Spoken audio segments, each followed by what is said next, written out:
most of them black folks, which was still very contentious in the area. That winter, there was a very heavy snow, and when it started to melt off in the late spring of 1948, we discovered why nobody had ever developed here before. It was a floodplain. The water smashed through the levee. The entire city of Vanport washed into the corner of what is now Portland International Raceway and Delta Park. After about a day, it was just a swamp with a bunch of roofs poking out of it. Fortunately, most of the people in Vanport were at work when the levees broke. Only about 15 people perished in the flood, but there were still 10,000 plus refugees, for lack of a better term, looking for a home in a city that in many cases was not welcoming them into their neighborhoods. Just north of the Moda Center there is an area known as the Albina District, which about 100 years previous to this incident had been settled by Polish people. When those Polish people arrived, they faced a similar welcome where they were kicked to the furthest end of the city and expected to live there.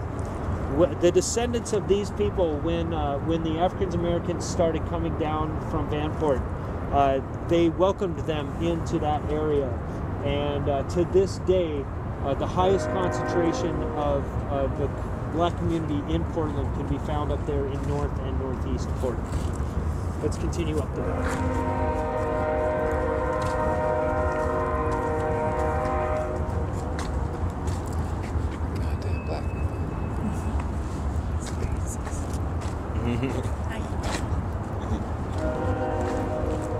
There's a very interesting documentary made locally here about 20 years ago called Bird Dog. I see the difference.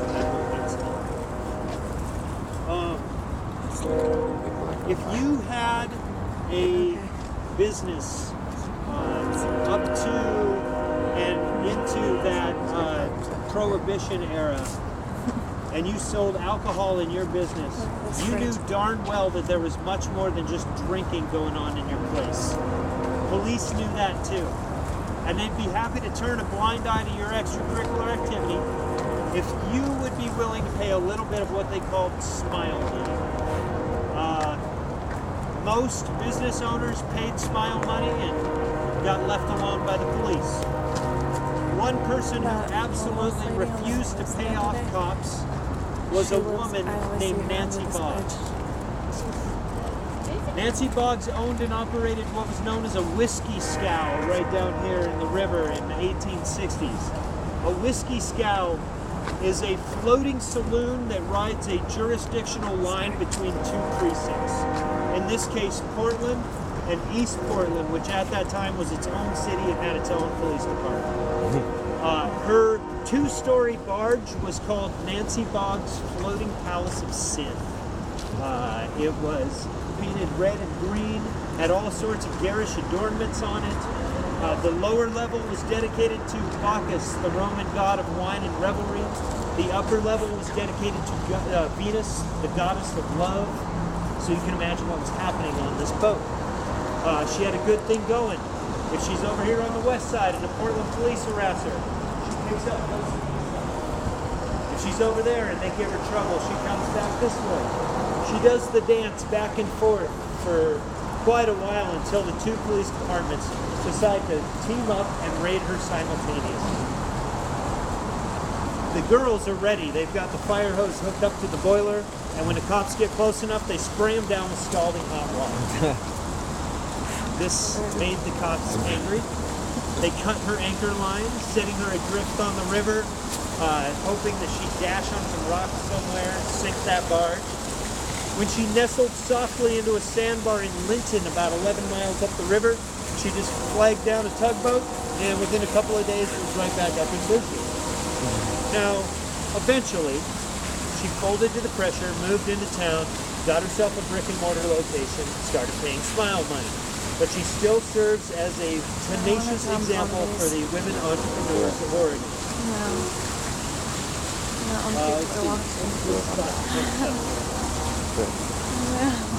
Gonna get I away could from do the, it. Water. Those ones seem easier. Oh, that one's too tall. These ones are getting taller. Huh. Yeah, they are. Because I can't jump on that one. It's pretty tough drop. But I saw that on Instagram the other day. This girl did, like that high onto one of those, but it was like a stack of tires Oh, yeah. at the gym. So, where we're standing right now on the waterfront has looked a lot of different ways over the decades. This picture here is from about the 1850s, 1870s. Large sailing vessels, large cavernous warehouses. By the 1880s, 1890s, the waterfront looked a little more like this. What we've got here is this two-level dock. So this picture is taken late in the year. I say that because the water has receded and exposed this lower level dock. You can see it with the man standing there. Normally all the activity would happen on this top dock, but then late in the year, rather than lugging things up, you'd just use this one. This lower level dock also in a lot of cases had these passageways that went straight into the basement of whatever this building was right on the waterfront. It's possible that during those months when the water was low, during these years, that the docks look like this, that some of the stories you hear about people falling through trapdoors and getting dragged down to the waterfront, that could have happened probably right in that first block during these months. But then by the early 1900s, all of this was gone, and where we're standing right now, this was Harbor Drive, basically the highway running through Portland from the 1910s up until the 1960s. By the 1950s, people were wondering why we had a highway running through the middle of town, cutting them off from the water.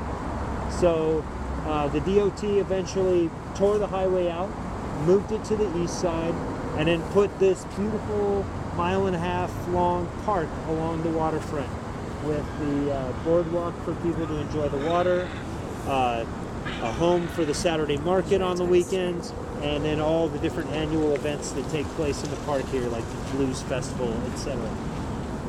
The park is called Governor Tom McCall Waterfront Park.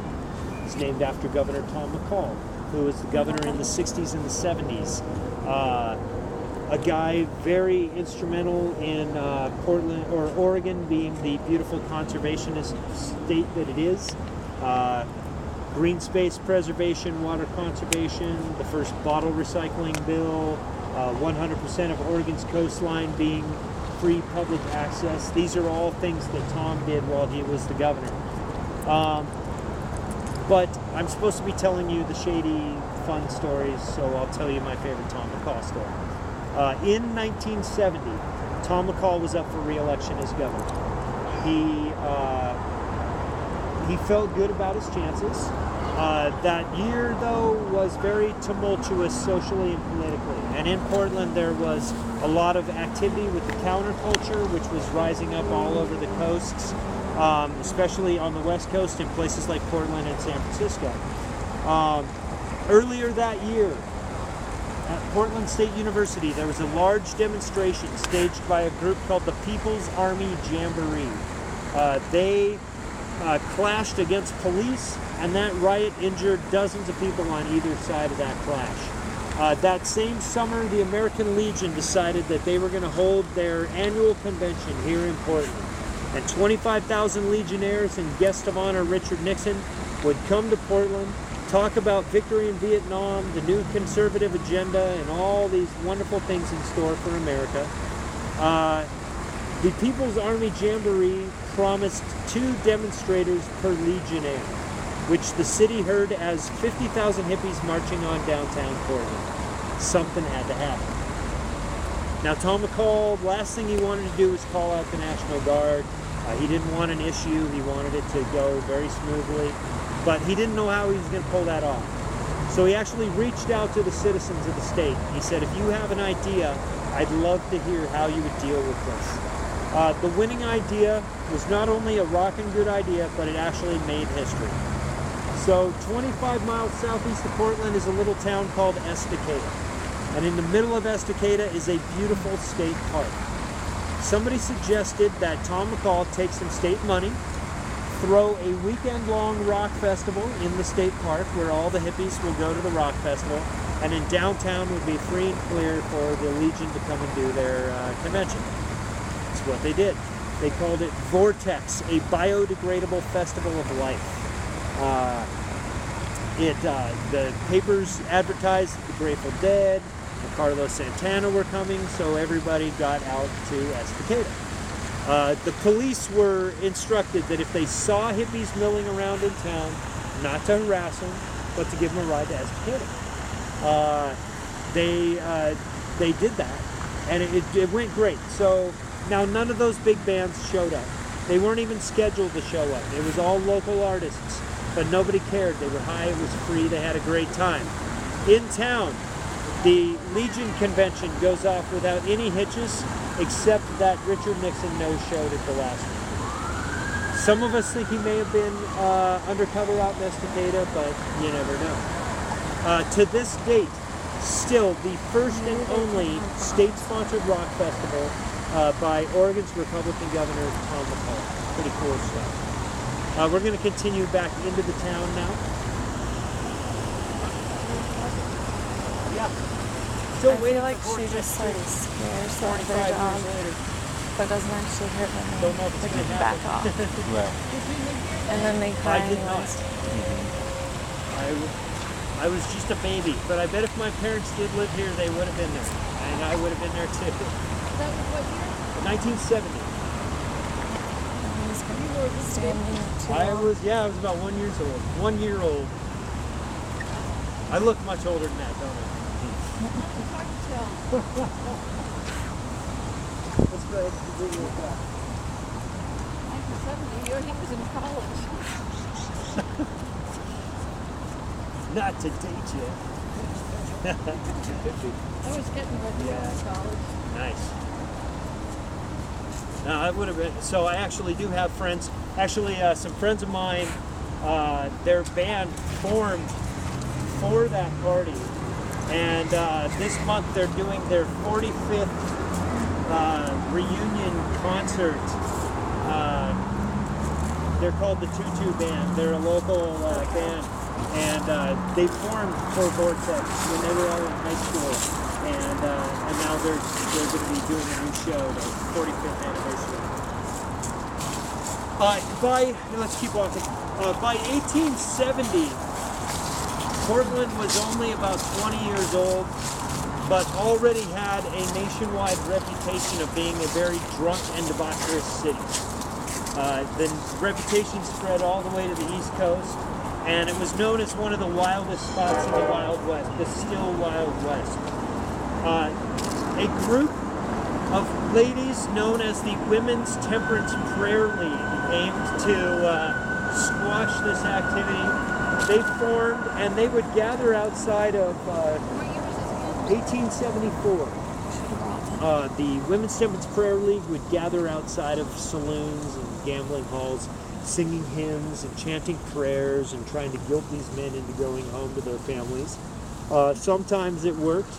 A lot of times these ladies would be rounded up and arrested. The city created a trumped-up charge for them called disorderly praying. That held a one-night jail sentence. So they would throw these ladies in there sometimes. Now, something those ladies were doing eventually would, that seed that they planted would result in Portland having prohibition even earlier than the U.S. Constitution being ratified. And I'll tell you about that in a minute after we talk about the fountain.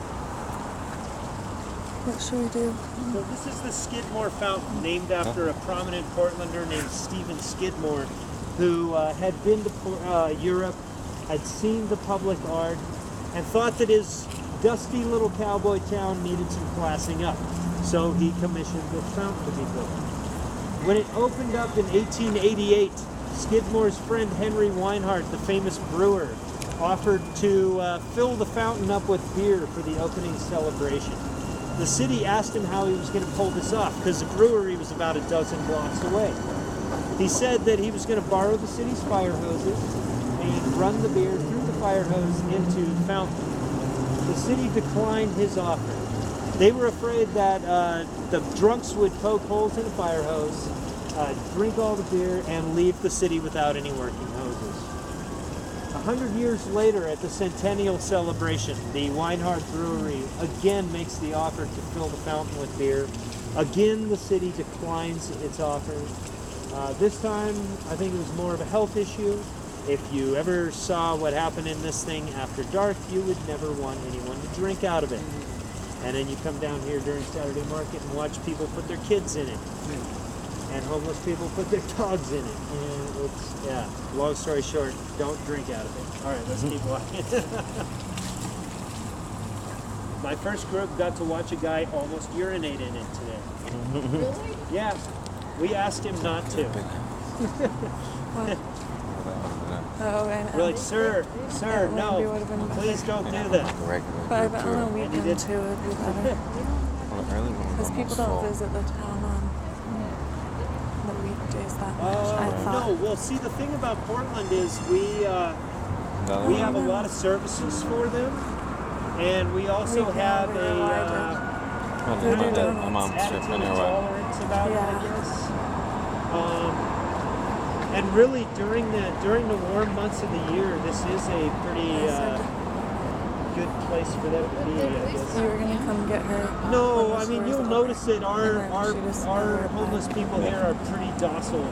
They pretty much stay in their little packs. Yeah. They're pretty self-sufficient. They do whatever they've got to do to get by, and they're pretty tribal in the way that they exist around the city. Voodoo Donuts. So I mentioned that Kind of Portland really had prohibition 3 years before the Constitution was ratified. It's during that period of time, that prohibition era, that the literal Portland underground starts to Neil could have appear. gotten mad at her, but she just walked Now in we're and she starting to was have fighting these illegal businesses in the basements You know how he of is with his Portland. Speakeasies, distilleries. These are starting to show up under Portland with more frequency. And people are digging connector tunnels between their basement operations, making for easy escape routes and means by which to transport illegal goods.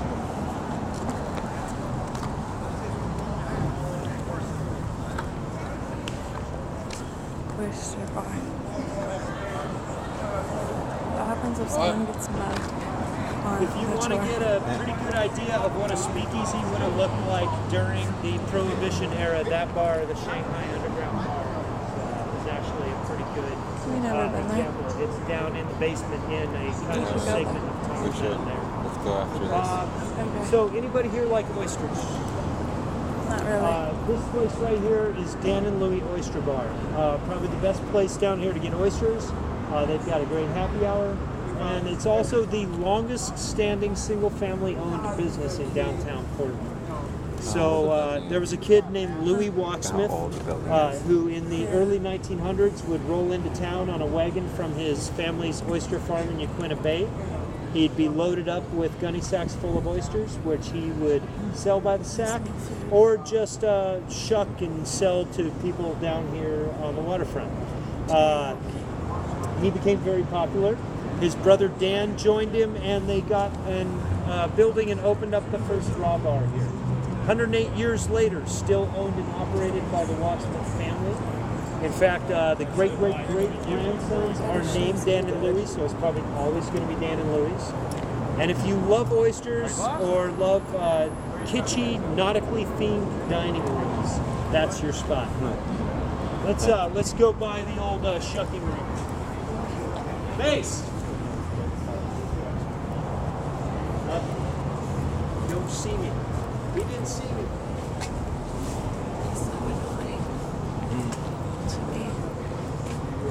The Voodoo Donuts? Or Yeah, for sure. are they good? We've Yeah, never had yeah, no, they are good. They're definitely Yeah. worth trying. All the, if you all can the catch it different without places when there's no have, crowd. outdoor seating Is area. that ever? You can go to the one on the east side. That's the trick.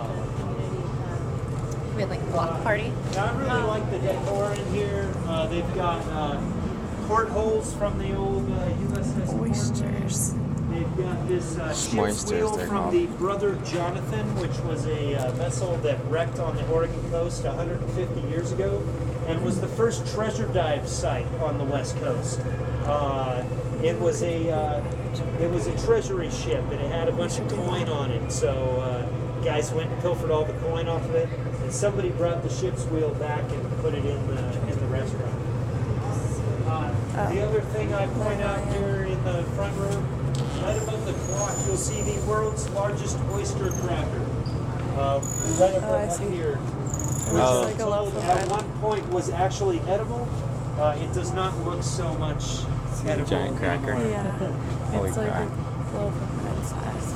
Yeah. I wonder if it was hard, just like I wonder if it is like a giant cracker. Hey, I like those songs. I have it. For some reason, I like it. I actually wrote that beat. They don't even talk.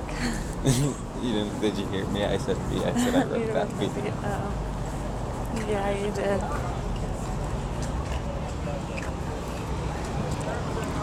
Alright. So, here, come on out here in the street. We'll keep the walkway open. Want to introduce you to this guy right here. His name was Silas Christopherson. Silas Christopherson, I call him one of Portland's early rock stars. I call him that because he was a young guy with a high opinion of himself that wanted other people to think he was awesome. He was known around town for pulling off crazy publicity stunts, especially around Rose Festival time. This year was 1912, June 12th, 1912. 23-year-old Silas got a sponsorship from the Monogram Oil Company, with which he bought this plane and hired a crew. The crew disassembled the plane, hauled it up to the roof of the old Multnomah Hotel, reassembled it, built this awesome plywood ramp/runway, and with a Rose Festival crowd of about 1,500 up on the roof and close to 10,000 down below, Silas got in the plane and his crew shoved him and the plane off the side of the building. This was just a few years after the Wright brothers had their flight at Kitty Hawk, so how do you think that went? It actually went very well. The news cameras were rolling, and Silas continued north for about 15 minutes, putting his plane down next to Fort Vancouver, accidentally making the first interstate flight in the United States history. So if you thought he had a high opinion of himself before, imagine him afterwards. The moral of this story is if you're going to be crazy enough to do something, do it first and do it the best, kind of like our friends over here at Voodoo Donut. Trace and Cat Daddy, who opened up Voodoo Donut, originally it was Cat next Daddy? door and it was much It's not even smaller Voodoo. and it was only I know, open very and late people at say night. it's always These guys own bars in the neighborhood, and the purpose of Voodoo was to feed the people who were going to have hangovers the next morning. When they were first opened, they had what was known as the Night Ender menu. It had some special donuts on it, like the Pepto-Bismol glazed donut, the iced donut dipped in crushed aspirin, and the plain donut with a shot of NyQuil in the middle of it. What's up, Todd? How you doing? These were very popular for a while until the Food and Drug Administration came down and said, absolutely not, this is highly illegal, you cannot do this anymore. Rather than packing up the whole idea, they decided to talk to the owner of the building, who convinced them they should move into a larger space, open 24 hours, and just start being as weird as they can and try to become crazy famous here in Portland, which they absolutely have done. They're now currently in the process of opening a fifth store in Shanghai. So they're doing quite well. You see the donuts and shit. They do a lot of things. So their fame basically started with the attraction of the food shows. Tony Bourdain came down doing a no reservations episode somewhere else, had a bacon maple bar, fell in love with it, and next thing you know, all the other food shows start showing up. And these guys do crazy things like Cat Daddy teaches Swahili lessons. So if you wanted to learn a patois while eating donuts, you can do that here. Trace is an ordained minister. He'll perform weddings. If the couple and 10 of their friends want to get a dozen donuts, a pot of Stumptown coffee, and a highly eccentric ceremony out here, he'll be more than happy to do that. Speaking of weddings, this neighborhood is this neighborhood's popular for bachelorette parties, especially in the summertime. Hey, look. Voodoo has a special donut for the bachelorette parties. They call it the cock and balls. It is a large, anatomically shaped, cream-filled donut that the girls pose for naughty pictures with. You can see them lugging them around with their bachelorette party, just getting drunk with a giant donut, running around being silly with it. That's always a good time. And things like this have led to Voodoo almost always having a line outside. The last couple days have been an anomaly with the colder weather, not many people lining up. But normally you got to get here about 6 to 9 in the morning to avoid the line. And then I tell people that if they want to have the best line standing experience you can have in town, come down here and stand in line right around bar closing time. A lot of people in line are drunk. There's a number of what I refer to as street celebrities out here vying for your attention in whichever way they can. And it's good people watching opportunity. Let's scoot past and head back in towards Chinatown here. Me too. And I wanted to record it. Also, they were just flirting with that girl. I know. They were all like, do you live here or are you visiting? And how cool. Yeah, I look funny. Yeah. Dog Bota. Huge market for that. She's quite hot. Well, I only saw from the back and I could already tell. If you like anime, you got to get back down here on a Sunday. See you next rated on large. Okay. We're next to Elvis. Hey, buddy. that one, the Brody Theater. Time in Disneyland, man. Right. That was What's that? I did. I watched the whole thing on Facebook. Oh, I yeah, watched for the sure. whole trip, man. That'd be so much fun. I'd be popping jugs. Glad to have you back, Yeah. brother. And, Especially That's Elvis. He's one of Yeah. Portland's most notable and beloved street celebrities. you don't have a giant ugly beard. It's like, Yeah. I was. And I was like, I wonder if you can tell. I was like, just, I'm not listening at all and I'm just staring at his beard. But I'm like, I don't think so. Because we'll you make a seem video about it. Yeah. See boobies? Wouldn't it be crazy if your video camera went everywhere your eyes Some looked? of these people that Do you know what is Trio Club? Where? Trio Club? Trio Club? Yes? No, I don't. No, a night Trio club? Club. Do you know where the Trio Club is? Trio Club? I've Haven't heard of it. it once. man, I don't. No? I don't. It's down here somewhere. Yes. I know that doesn't help you. It's somewhere here. Sorry. Sorry about